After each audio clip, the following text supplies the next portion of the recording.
Scott Squirt and Emily the Embellisher bringing you yet another mediocre ski podcast where we not only welcome you into our ski fam, but we bring the ski fam experience to you. A fun, laid-back, and informational approach to the ski and snowboard community that you're going to love whether you've skied once, twice, or are the best skier on the mountain. But don't get too excited, we're still better than you. Whether you're on the early morning drive, carving up your favorite trail, or about to send it off a gnarly jump, listen in for some fast facts and a possible laugh. So friends, lower that chairlift bar, keep your tips up, and get ready for some ski speak.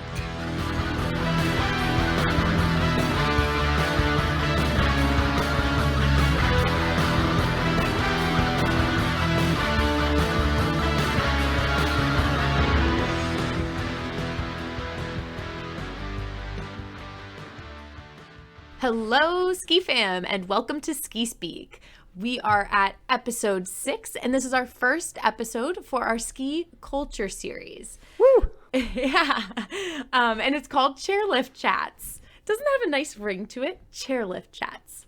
Can you say it slower and more seductive? Chairlift Chats. Beautiful. Love it. A little shout out to our previous episode. Anyway, I'm one of your co-hosts, Emily Big Air Archer. I'm one of your other co-hosts, Tardif, also known as Tardigrade. And this Ski Culture series, we're doing this because we really want you, the listeners, to be part of our ski fam and enjoy similar experiences. We want people who are newer to the sport or those who are more experienced to just feel really connected. With skiing and being on or around the mountain, there just comes this natural culture and community. And you spend so much time on a chairlift that we figured we would talk about chairlift chats first. So I'm your third host, Hot Brown Honey, more commonly known as Scott. And some of the other things we'll talk about in this series will cover the après component, traveling, festivals, some of the food. And in this series, we're really trying to bring you into the ski fam and make you part of these experiences. We're looking to drive that family and community aspect. And we're not only going to do it through our episodes, but hopefully also through our social media and website. We want to share our experiences. We're trying to post as we go to the mountains and things like that. So check out our social media, Instagram, Twitter, and Facebook at Ski Speak Pod, and our website, skispeakpod.com. Heck yeah. So this is a great place to start because last episode we talked about all the reasons why we loved skiing and just being on the mountain, and this is definitely one of the most important aspects of ski culture. And this is definitely the reason why and the source of inspiration as to why we started Ski Speak. If you remember from episode 1, it was us shooting the shit on the chairlift and then thinking, hey, this should be stuff we share with everybody else. So let's get started. Some of it is stuff we shouldn't share with everybody else. This is true. But we will anyways. Yes, for better or for worse. Yeah, so being on the chairlift is a really great time for meeting friends, especially if you're a single skier. And not to reiterate this again, you probably already know Ski Fam, but Tardif and Emily have a really good experience with being solo skiers. That's news to them. There's no way they didn't hear that before. Definitely not. We never talk about that. Never, ever. It's really easy just being on a chairlift and talking with someone. It's a 3 to 5 minute conversation. Oh shit, what did I do? You didn't do anything, but you said it's really easy being on a chairlift, and I wanted to say, yeah, because you're sitting down. Keep it in there. Chairlifts are the easiest way up the mountain, fun fact. Agreed. Yeah, so in normal times, when you're on the lift, you have a couple of other people with you. It's really easy to talk to them. You know, you can be strangers, you can be friends. There's just so much that you can talk about in those 3 to 5 minutes. And it's just a lot less awkward than like an elevator or standing in line at a Starbucks or something like that. It reminds me of being at a bar. Like just a healthier, you're doing something that you both already have in common. You immediately have conversation starters, whether it's, oh, what run did you just do? Or is this your first time here? What time did you get here? There's just so many ways to start a conversation with people. And I know for me, and I'm sure you both have found or had similar experiences, but I've met a lot of people on the chairlift and then they'll be like, oh, have you been here before? And usually my answer will be no. And they'll be like, okay, let me show you around.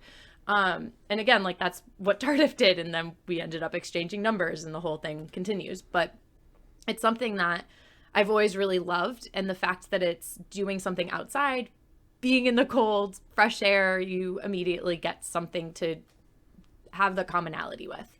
And usually ski people are super cool. Yeah. And I mean, I've skied plenty. I gotta stop repeating myself. Yeah, and I blooper. Normally, ski people are so chill, but then you've got Mr. Stutter over here. This is stuttering Scott. Yeah, and I've skied alone plenty of times, and I actually really do enjoy that. There's something peaceful about that, except for on the chairlifts. I want to talk to people. I really don't like people in normal life, but on the chairlift, I want to talk to you. And I want to hear where you're from, how your day's been, and things like that. It makes the experience so much better. It's not awkward like an elevator. It's weirder not to talk to someone and sit there in silence, in all reality, on these chairlifts. Yeah. Well, the elevator is also like, what, 30 seconds as opposed to a chairlift where you're kind of like forced to sit next to them for a certain amount of minutes. This is true. It's also easier to fart when you're outside and it not be as weird. Just saying. Compared to an elevator. Yeah. So for our newbie skiers, I thought I just wanted to give a brief overview. So you can have different size chairlifts. So there's a double, which is 2 people. There's a triple, quad, and then generally 5 or 6, which is the most you can get. And then there's also these gondolas, which is where you take off your skis and then go into a little box and stand next to each other or sit next to each other there as well. So you can always be meeting up to 6 or 7 people or meeting, just one other person. Normally, they want to jam as many people on it as possible to keep the lines moving. So that's definitely something where no matter what, you're usually forced to see people. But I think it's a little bit more difficult right now with COVID, and that if you are a solo skier, you could potentially be riding by yourself, sometimes even on a 6-person lift. So it's pretty isolating potentially. Yeah, it sucks for those extroverts looking to meet people. Yeah, there are a couple of unique places though, like Mad River Glen. They have their infamous solo chairlift. My God, that would be terrifying. Yeah, it's kind of a terrifying lift, to be honest. And it goes up to the most difficult part of the mountain.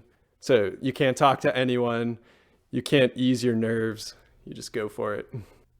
I'd literally be holding on for dear life. Why is that any more terrifying than a regular chairlift? Because you're alone with your thoughts. You don't have any distractions. I guess that's fair. I mean, I guess you could be like listening to your music, which is how you can pass the time on the chairlift, but I'm not typically one to have my music on. I usually like to hear my surroundings. The wind rushing through my helmet, the birds chirping, somebody falling and make a fool of themselves.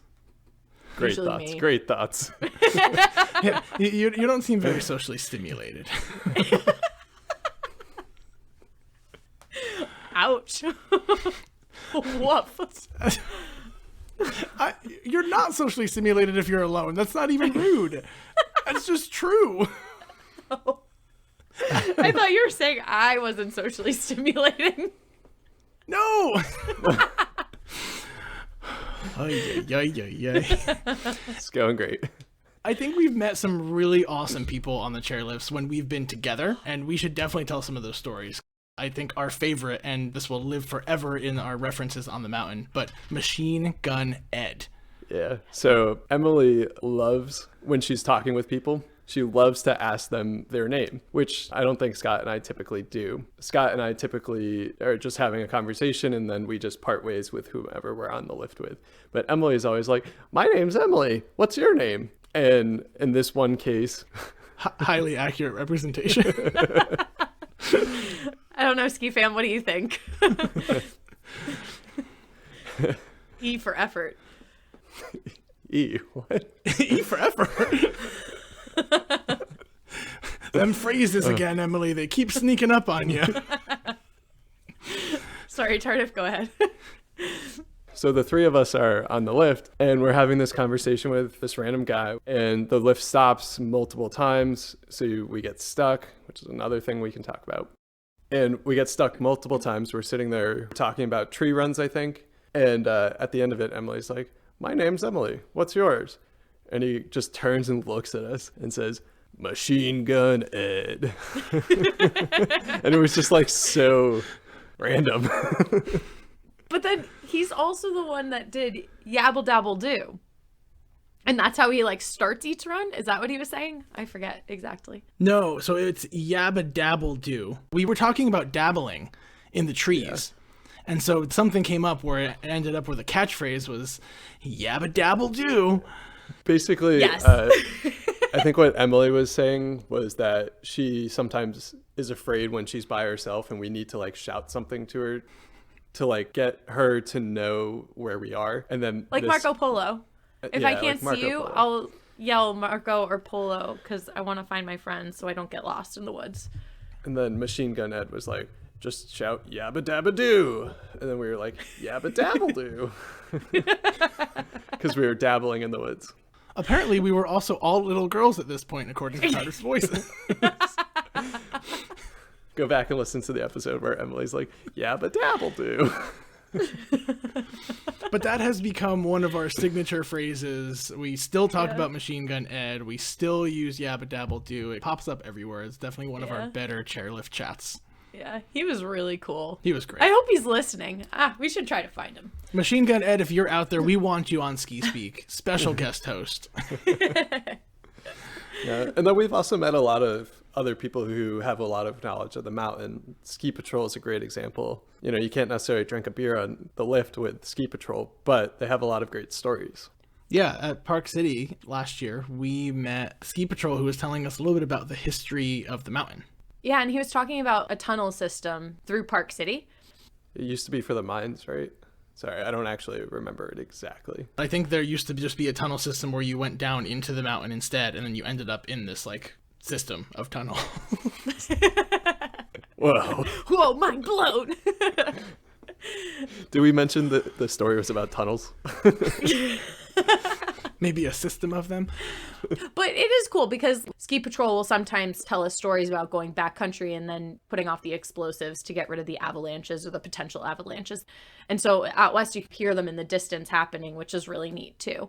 I like sitting on a chairlift with Ski Patrol, not only because I feel significantly safer, but if you can't notice, I'm a nervous Nelly.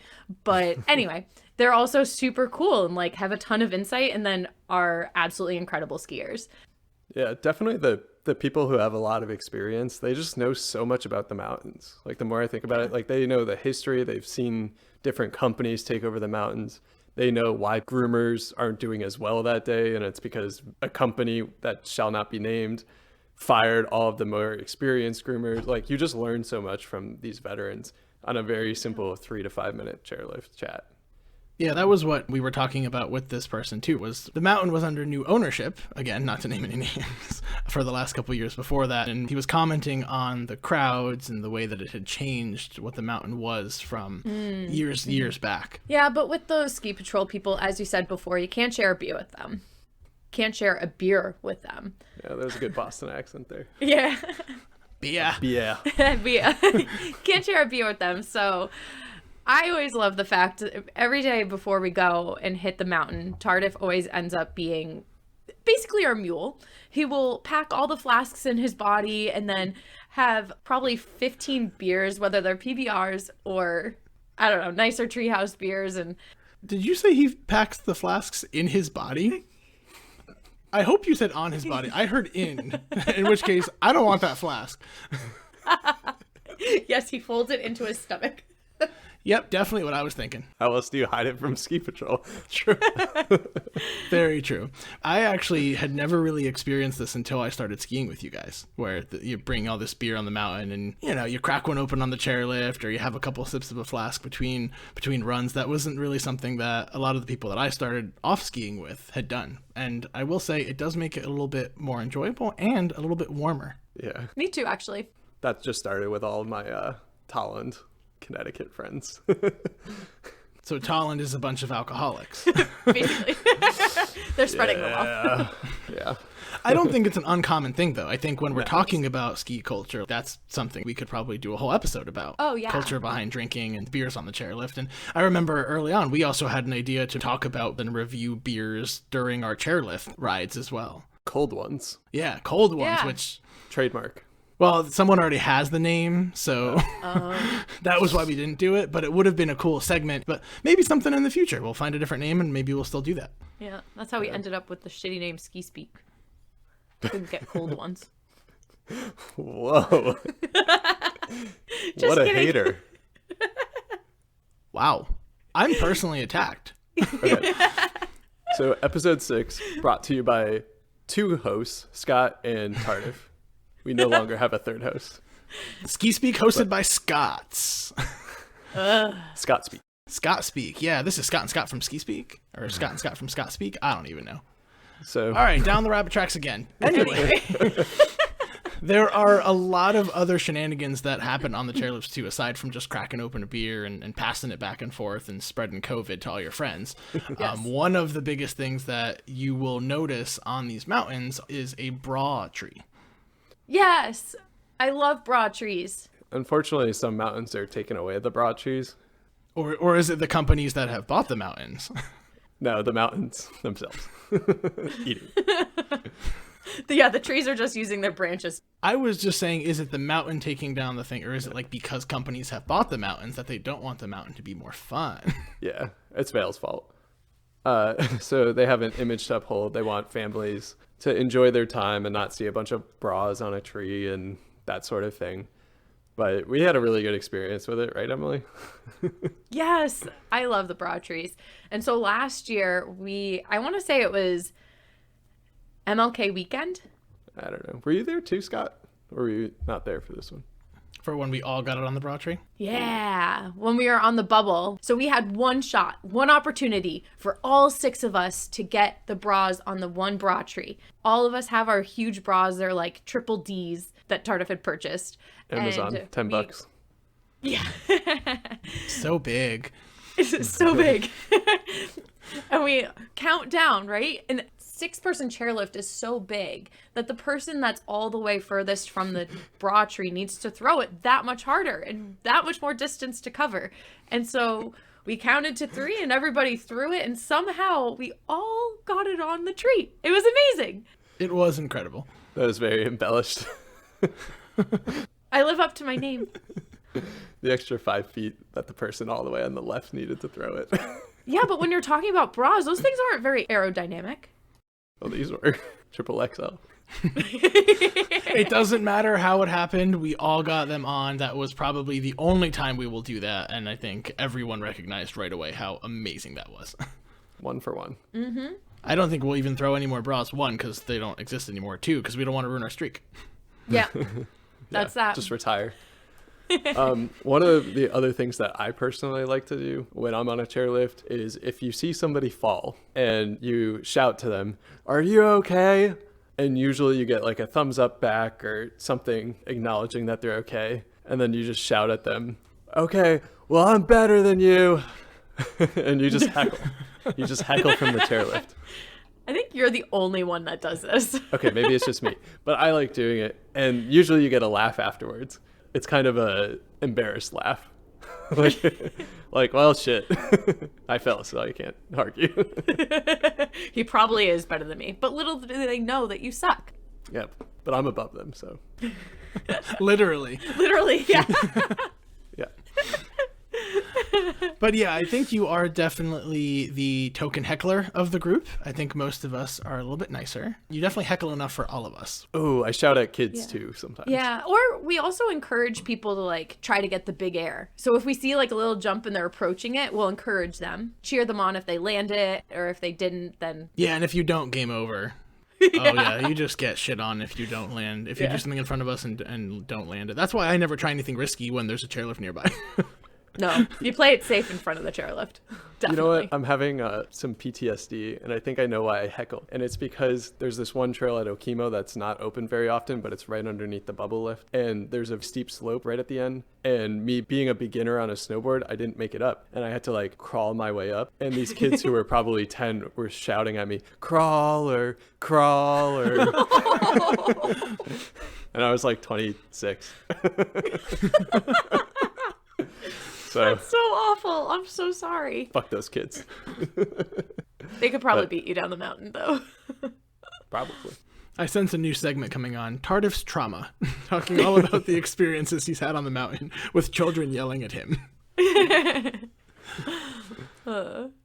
But that's just, I think, one train of thought that you have on the chairlift, watching people go down and wanting to heckle them or thinking they'll get some big air. I think your mind can run really wild on other things, too, when you're sitting there, and especially if you're not necessarily having an enticing conversation.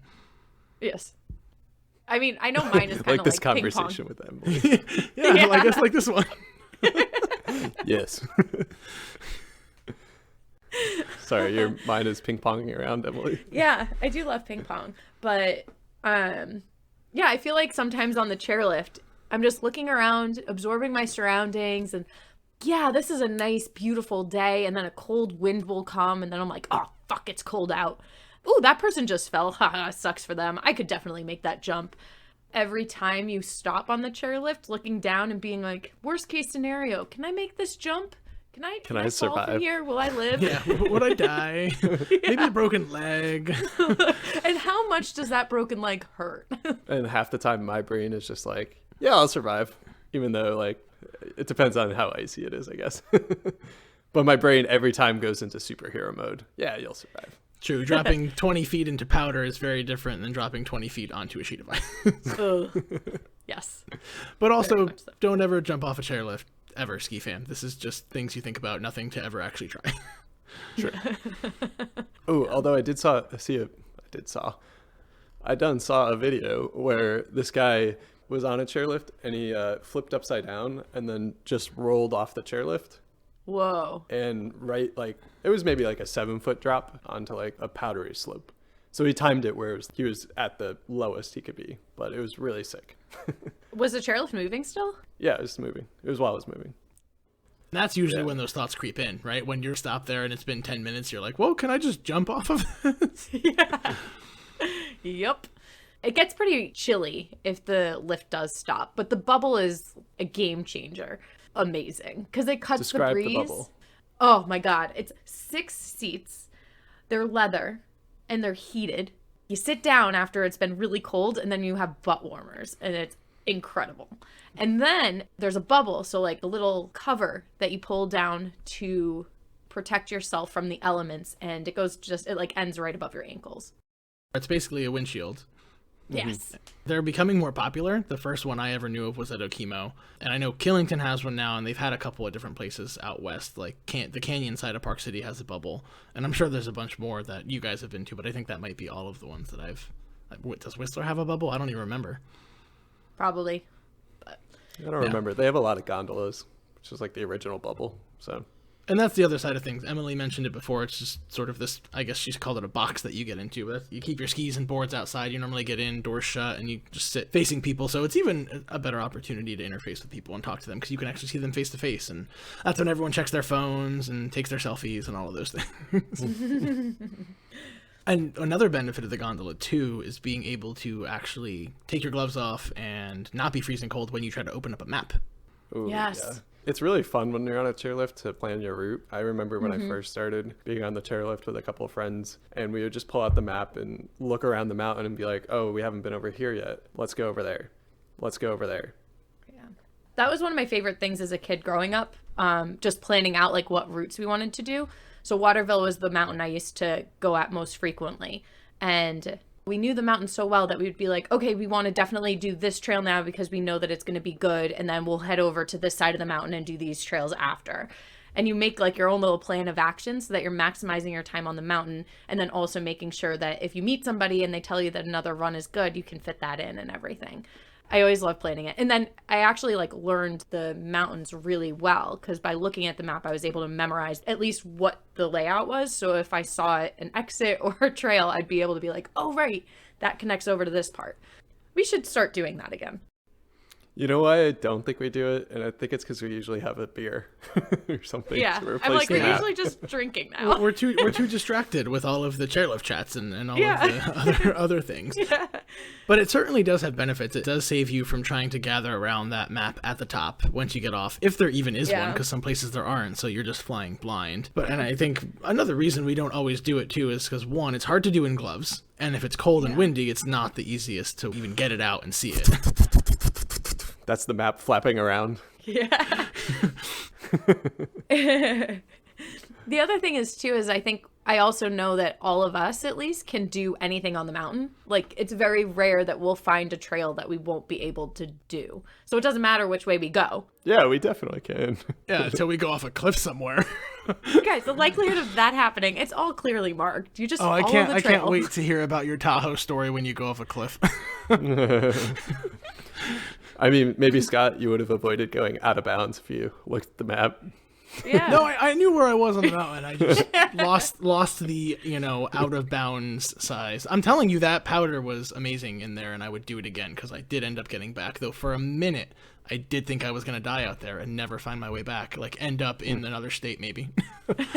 Well, you didn't get your pass pulled, and that's what counts. Yeah. Right, Kate? Yep. Yeah, right, Kate? You're right, Tardif. Oh, thanks, Kate. Have you ever been on those lifts out west that have the maps right on the bar? Those are pretty cool. Those are amazing. So convenient. I don't know if they're only out west. I feel like there's one mountain on the East Coast. Maybe it's Jay Peak or something that has it, but they're a game changer. I really wish they did it more. I know, I love those. Although you have to be in the middle.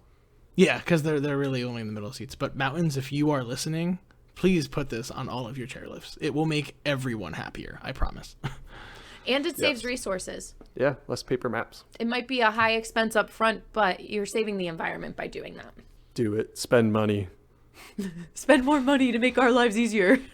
Yeah. But yeah, I think overall, like, the chairlifts are definitely just, you never know what they're going to bring. And I think with this year, it's one thing that I miss. We have had like a couple of socially distanced chairlifts where like Tardif and I will sit on one end of the 6-person chairlift and then a single will sit on the very other end. But apart from like those rare occurrences, we haven't really met too many other people or had our machine gun end moments this year. Yeah, it's definitely something missing with all of the COVID restrictions and the way things have to happen. It's for safety, so it's understandable, but you're just not going to get the same experience that you might have. Yeah. Yeah, I bet Ishgul is just putting people 6 on a lift. 6 strangers. Actually, on 7. A They need to make up for last time. Oh, poor Ishgul. I really hope they're doing a better job than they did last year. But I think that's it. This is probably a good place to wrap it up. And one thing that we can try to do for you, Ski Fam, we may have GoPro footage of Machine Gun Ed and our friend at Park City talking about the tunnel. So if we find the time to dig that up, we have hours and hours of GoPro footage from all of our trips. So it might be hard to find, but I think it'd be a really good way to bring you guys into some of our favorite chairlift chats. Yeah. Definitely chairlift chats create a lot of memories. If you're new to the sport, get out there. It'll still be fun on the lift. It's just one of the best parts of skiing. Don't be afraid to talk to people. Yeah, don't be afraid to talk to people. You'll also get tips. So if you are new, they'll always be able to say, oh yeah, like this is a way that I learned, or here's a new technique you should practice. You'll never know what it's going to bring you. It could bring you true love. Or just a new friend. That too. I like friends. Well, anyway, Ski Fam, thanks so much for hanging with us today. It was awesome sharing these stories with you, and can't wait till next time. And tell us about some of your chairlift chats. If you have cool experiences and conversations, leave a comment, leave us a voice message, get involved. Again, we want this to bring a community aspect to it as well. Definitely. And remember, keep your tips up.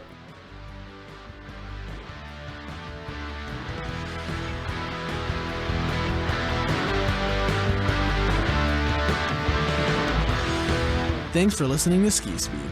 Join us next time as we continue the stories, facts, laughs, and of course the embellishment. See you on the mountain, Ski Fam.